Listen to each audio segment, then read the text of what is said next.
Dead eyes. But yeah, I think this is turning out to be like a completely different story time. This is like so much better than, I feel like this is so much more me than whatever the fuck y'all were coming here for.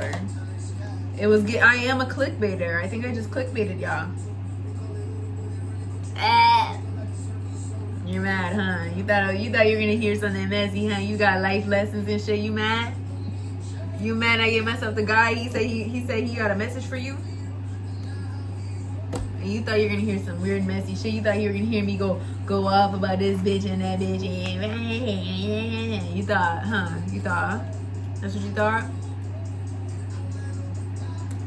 I think you should get baptized, dummy. You think God's mad at me for calling y'all dummies? He probably is not happy. But I've done worse, like get a little schmitz on camera.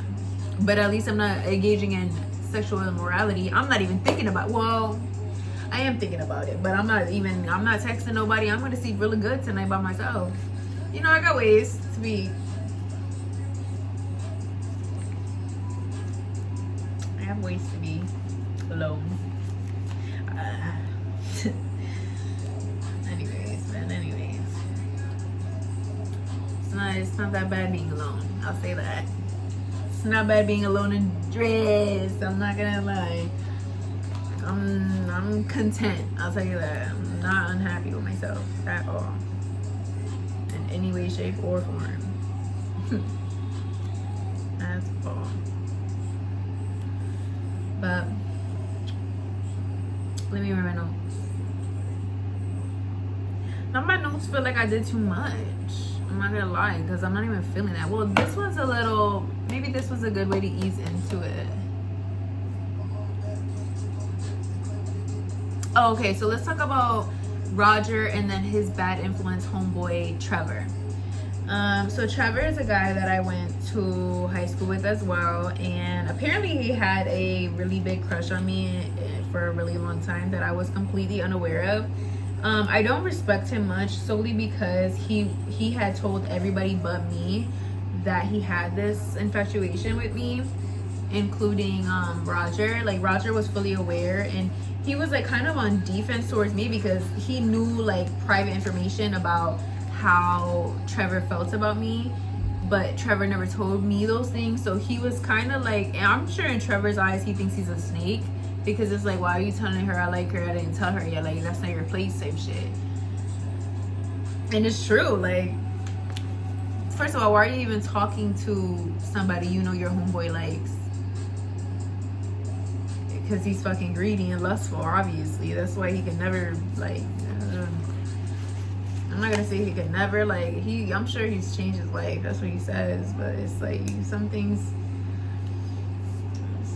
are set in stone. Like, some people are just set in their ways, and I feel like might be one of those people where he would have to do a lot of repenting, in my eyes at least. You know what his relationship with God is, then what his relationship with Trevor is, like, only he knows why he moved the way he did with Trevor. So I can't really speak on that. I'm not saying Trevor was the greatest guy, but it was like, you know, they were friends, so it is still a betrayal nonetheless. The same way that I feel with, like, he had so Trevor and Roger had this mutual attraction to this other woman who I was also friends with, chlamydia girl, and she had been obsessed with Roger for a really long time, and everybody knew. Like, she was infatuated, like, had severe limerence. If you don't know what limerence is, I'm just gonna get the Google definition for you, because it's really important to understand, because this is why Roger isn't a good guy, because he knew about this thing that she had. But it says limerence is an involuntary state of intense romantic obsession, characterized by intrusive thoughts, deep isolation of the other person, and an agonizing need for reciprocation. I'm gonna say that again. agonizing need for reciprocation, fueled by uncertainty, and thrives on the highs and lows of maybe. Okay. While healthy love is built on mutual connection, emotional safety, and stability, limerence is closer to an emotional addiction. It's not a clinical diagnosis, but rather a psychological framework used to distinguish between grounded affection and all-consuming infatuation. So some signs and symptoms of limerence are intrusive thoughts. You constantly ruminate about the person even when trying to focus on daily tasks. Intense craving for validation. Your self-esteem depends heavily on whether they notice or respond to you. And then idealization. You view them as flawless or ignore and explain away any glaring red flags. And then the fear of rejection. You overanalyze your every word and action in fear of turning them off. So the 3 stages of limerence, which she is fully immersed in all of these. Everybody knows this. Every single person I've ever talked to knows this about her, about Roger. Like, this is how she felt about Roger. They didn't know the word for it. That's why I'm going to explain it. So the first stage is you notice, and it's infatuation. So you notice the person and begin focusing on their positive attributes. Second stage is crystallization. The thoughts become obsessive, involuntary, and highly intense. You experience ecstasy when they express interest, and despair when they are unavailable. And then 3, deterioration. It says the intensity of the feelings gradually wear off. The idealization fades, or the obsession is broken through rejection or reciprocation, not being reciprocated. So how to manage the limerence, how she should have done the situation, which is crazy because her mom's a therapist, so she should have handled that. She's fucked for life now because she didn't. But it says the ways to break the cycle would be to limit interactions, which she refused to do at all costs ever. Like, she was more willing to engage in literal emotional affairs and meddle in his relationships, like with other women, and create infidelity in his other relationships, rather than doing the proper thing for both of them, which both parties are very obviously in the wrong. So neither of these people are, he's not excused whatsoever. There's no excuse, right? So 1, reduce contact. She should have reduced contact, limiting the interactions and starving the obsession. Challenge the idealization, which is like reminding yourself that you are in love with a fantasy rather than who they truly are, because who he truly is was never somebody that was reciprocal towards her in the way that she deserved. Like, I can even say, like, I don't even like her and I don't respect her, but I could say she doesn't deserve to be treated like, nobody deserves to be treated like that, like a second option, like a fuck boy, like a fuck thing, like just somebody to lust over, like just somebody when there's nobody. Like, that was her for him all the time. And because she was in limerence, she learned to love that. Like, she learned to love that. So the last one would be to seek professional help, to explore attachment styles that would trigger that. Okay, so another explanation, like from the dictionary, Oxford Languages, it says the state of being infatuated or obsessed with another person, typically characterized by a strong desire for reciprocation of one's feelings, but not primarily for a sexual relationship. And that is the perfect explanation for her, in my opinion, because she had portrayed herself to be a friend to him for like a really long time. Very similar to how Trevor portrayed himself to me, which is why I feel like it's okay for me to speak on the situation, because I experienced it the same way that Roger experienced it. And I will say, for both me and Roger, it's a really uncomfortable experience when someone is expressing their like emotions to everybody but you, because then you're just sitting there and you're like, well, I never did anything to make you feel that way. So that's how Roger was kind of explaining the relationship with Chlamydia Girl.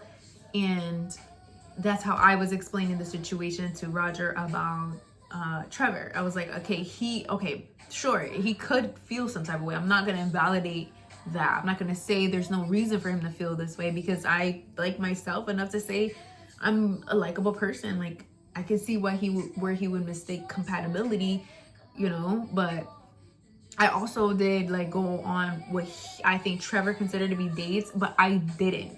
And I think Roger had that similar experience where he was going and hanging out with her community girl intimately. To her it was intimate, but to him I think it was just like something to do. Like I think they went mini golfing, I think she said, and they had some time together alone. To her was meaningful in a way that it wasn't to him. But because she wasn't really expressing the true feeling, what she desired to receive from this intimate time together, like it put Roger in a comfortable position.